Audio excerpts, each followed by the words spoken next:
सूचना ज्ञान सूक्ष्म दृष्टि के भाग से सूचना इन्फॉर्मेशन पर आज हम लोग यहाँ पर चर्चा करेंगे। ज्ञान और सूचना का प्रचार शिक्षा का पहला कदम है, जो केवल संचार द्वारा ही संभव है। यह प्रसार कक्षा में, फैक्ट्री में, कार्यगोष्ठी में या सामूहिक चर्चा द्वारा किया जा सकता है।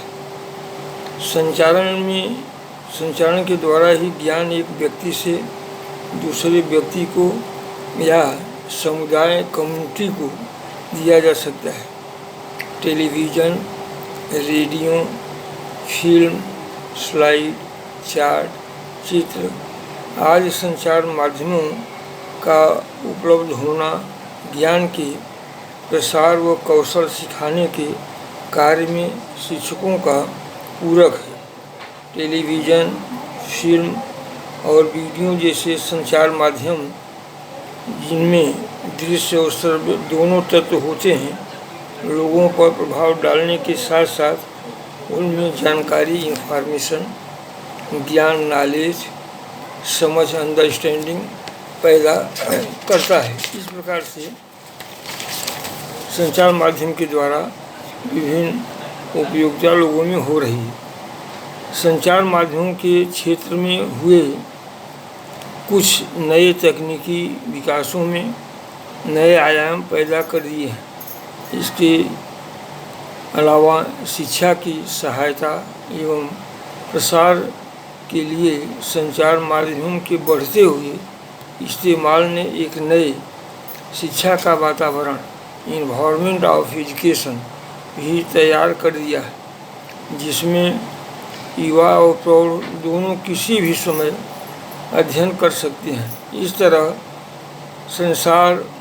संचार माध्यमों द्वारा एक ऐसा वातावरण बना है जिसमें व्यापक दृष्टिकोण रखने वाले मनुष्य के नए व्यक्तित्व, पर्सनालिटी का निर्माण हो रहा है। दूर शिक्षा में संचार माध्यमों की भूमिका का विशेष उल्लेख किया जाना चाहिए। इसका अर्थ दूर से शिक्षा देना है।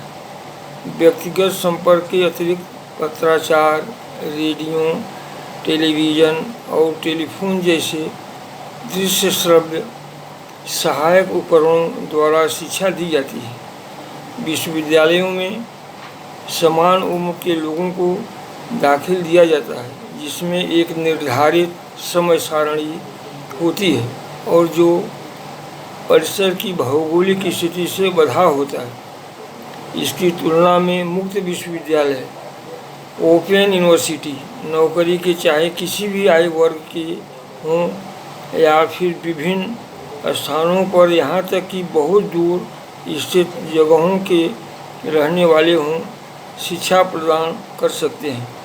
इंदिरा गांधी मुक्त विश्वविद्यालय की परिकल्पना पूरे देश के एक उच्च शिक्षा संस्थान के रूप में की गई है। इस विश्वविद्यालय का अध्ययन उन लोगों को शिक्षा देना है जो बहुत दूर दराज निवास करते हैं और उनका स्थान इलाके या ग्रामीण क्षेत्रों में भी रहने के कारण या आर्थिक स्थिति खराब होने के कारण उच्च शिक्षा प्राप्त नहीं कर सकती। दूर शिक्षा में रेडियो तथा दूरदर्शन का सहयोग भी महत्वपूर्ण है। इलेक्ट्रॉनिक माध्यम, आकाशवाणी और दूरदर्शन में कक्षाओं में शिक्षण का सहयोग करके शिक्षा के लिए विभिन्न स्तरों पर अनुपूरक भूमिका अदा की है। इन्होंने विशेषकर स्कूली शिक्षा में पाठ्यक्रम पर आधारित पाठों में प्रसारण में प्रयोग किए गए हैं। दूरदर्शन से बुनियादी रूप से कॉलेज के विभिन्न स्तरों पर अनुपूरक भूमिका अदा की है। इन्होंने विशेषकर स्कूली शिक्षा में पाठ्यक्रम पर आधारित पाठों के प्रसारण में प्रयोग किए हैं। विश्वविद्यालय अनुदान आयोग द्वारा प्रेषित यह प्रयोग उच्च शिक्षा में बहुत लाभदायक रहा है, क्योंकि ये केंद्र से प्रसारित होने वाले टीवी कार्यक्रम पूरे देश में नहीं देखे जा सकते। इसलिए विशेष उपकरण वाले उपग्रह की सहायता से इन्हें देश के विभिन्न भागों तक पहुंचाया जाता है। आकाशवाणी के 74 केंद्रों से शैक्षिक कार्यक्रम प्रसारित होते हैं। कुल मिलाकर बोले जाने वाले कार्यक्रम का 8% समय शैक्षिक प्रसारणों को दिया जाता है। शिक्षा के हर स्तर पर टेलीविज़न रेडियो से अधिक प्रभावी हैं, इसलिए इस माध्यम के अनुसार बनाए गए दूरदर्शन कार्यक्रम में भी इसका विशेष उपयोग हो रहा है। इस प्रकार से प्रश्नों का अंदाज़ा पहले से ही लगाकर उनका स्तर उत्तर देने का प्रयास होना चाहिए। इसके अतिरिक्त प्रयोग करके दिखाने, मॉडल और तस्वीर दिखाने की संभावना टेलीविज़न से ही है। इस तरह दूरदर्शन शिक्षा के लिए बहुत प्रभावी माध्यम है। दूरदर्शन में 1961 में दिल्ली के स्कूली छात्रों के लिए पाठ्यक्रम पर आधारित पाठ तैयार करके शुरुआती की थी। शुरू में इसका उद्देश्य शिक्षा स्तर पर बढ़ाना था, विशेषकर विज्ञान के विषयों में, क्योंकि उस समय दिल्ली तक में सभी स्कूलों के पास प्रयोगशालाएं, उपकरण और प्रशिक्षित शिक्षक नहीं थे। उसके बाद से शैक्षणिक कार्यक्रम चाहे बच्चों के लिए हो या अन्य समूह दूरदर्शन के लिए नियमित कार्यक्रम बन गए हैं। यह देखा गया है कि आकाशवाणी या दूरदर्शन के कार्यक्रम न केवल प्रत्यक्ष शिक्षा देते हैं और सामान्य चेतना विकसित करते हैं, बल्कि वे छात्रों में अधिक जानकारी पाने की इच्छा भी जगाते हैं और कक्षाओं में बेहतर वातावरण बनाते हैं। इस तरह इनकी शैक्षिक भूमिका का महत्व दोगुना हो जाता है। इस प्रकार से देखते हैं संचार माध्यम के द्वारा ये सब समय समय पर विशेष उपयोग में आ रहे हैं।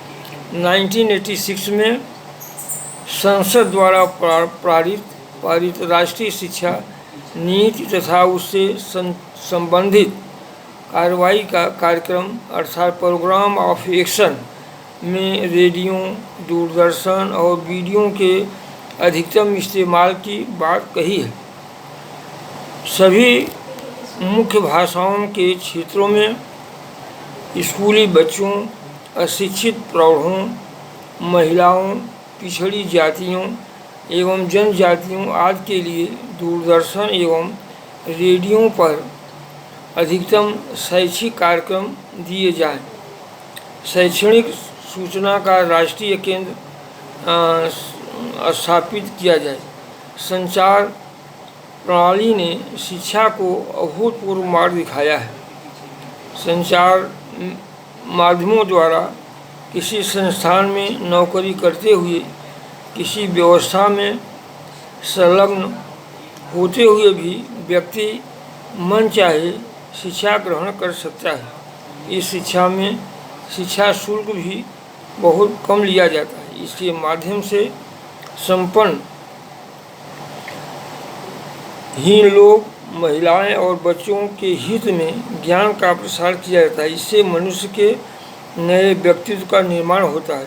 इस प्रकार से देखते हैं कि आधुनिक शिक्षा तंत्र हाल ही के तकनीकी विकासों से इस प्रकार लाभान्वित हुआ है।